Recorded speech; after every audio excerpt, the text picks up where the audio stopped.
అందరికీ శుభోదయం. నా పేరు మహన్వి. నేను ఇప్పుడు ఋతువులు, మాసాలు, కాలాలు చెప్పబోతున్నాను.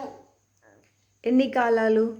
మనకి 3 కాలాలు: వేసవికాలం, చలికాలం, వర్షకాలం. ఎన్ని ఋతువులు?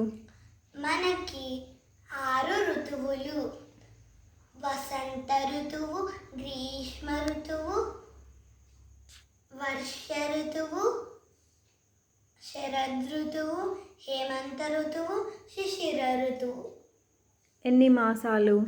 మనకి 12 మాసాలు ఉన్నాయి.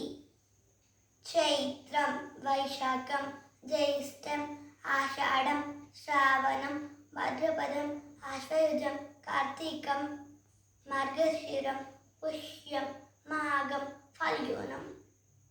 ధన్యవాదాలు.